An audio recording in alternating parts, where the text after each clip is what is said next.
हैरान ना हुआ उसकी मोहब्बत बेहोश ज़मीन पर गिरी पड़ी थी। और होता भी कैसे? उसने कोल्ड ड्रिंक में बेहोशी की दवाई जो मिला रखी थी।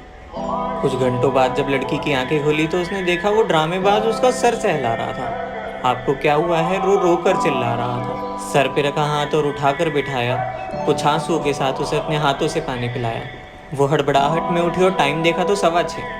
घर वालों के डर की वजह से वो हड़बड़ा गई और जल्दी जल्दी में बिना कुछ सोचे समझे घर आ गई। उस रात जब सोचा कि क्या हुआ तो तबीयत खराब कहकर सुला दिया। शायद कमज़ोर हो गई हूँ मैं कहकर इस बात को भुला दिया। पर एक दिन मोहब्बत के बीच दगा कहाँ से आ गई? खुशियों के बीच एक बहुत बड़ी आंधी आ गई कि कुछ दिनों बाद जब उनकी यूं ही बहस हो गई तो बहस के बीच में न जाने वो क्यों हो गई। कहता तेरे जैसी बहुत लड़कियां चलाई है, तू तो अभी बच्ची है, तू कहाँ से आई है? इस बार मैसेज अपने साथ एक आंसू लाया था। किस्मत से हार चुकी हो, उसके पास उसी का एमएमएस आया था। दिल और दर्द के बीच ये कैसे हालात आ गए? खुद को इस हालत में देखकर उसके खुद के आंसू आ गए। मानो उसकी जिंदगी का सबसे चमकीला तारा टूट गया। प्यार इश्क मोहब्बत से उसका विश्वास उठ गया। पलके ही ना झपका पाई, इतनी हैरान थी वो, कुछ बोला ही नहीं गया, जैसे बेजुबान थी वो। उसकी जुल्फे उसके चेहरे से हट। अब वो उसे रोज मिलने बुलाता था। मजबूरी में अपने ही हालातों से खेल रही थी वो। अंदर ही अंदर एक बहुत बड़े डिप्रेशन को झेल रही थी वो। अब वो डिप्रेशन में जा चुकी थी। आंखों के नीचे डार्क सर्कल्स, अकेले रहना, मानो जिंदगी से हार चुकी वो अकेली होने लगी थी। उसे जलाने के लिए वो नई नई दोस्त बनाता था। मना करती थी तो नाम पे डराता था। जहरीले कांटे अपने बदन पे वो हर रोज चुभवाती थी। आग लग गई थी।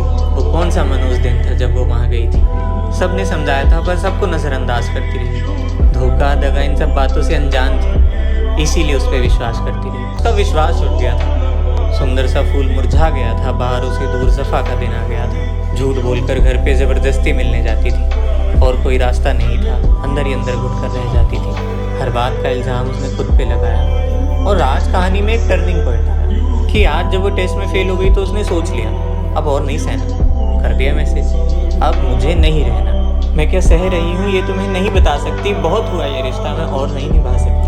ये दुनिया भुलाकर तुम पे विश्वास किया था। अपनी तरफ से हर वादा पूरा किया था। हमेशा आंसुओं की तस्वीर बनाकर पहनती रही। तू जो जो कहता गया मैं वो करती गई। मोहब्बत में दर्द की तकदीरें बेवजह मिलती है क्या?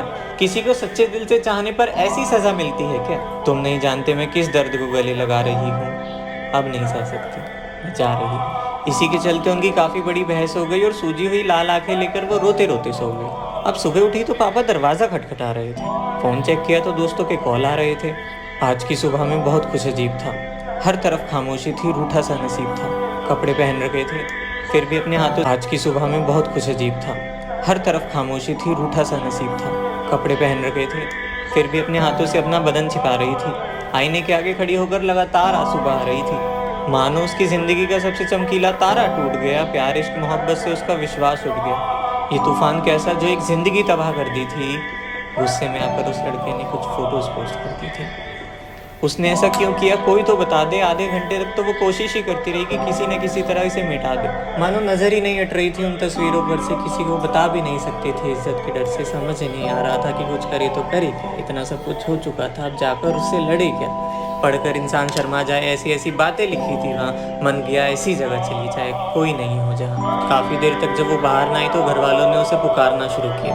कोई जवाब ना मिला तो दरवाजे पे मारना शुरू किया। दूसरी चाबी से जब दरवाज़ा खोला तो सबकी आंखें फट रखी थी।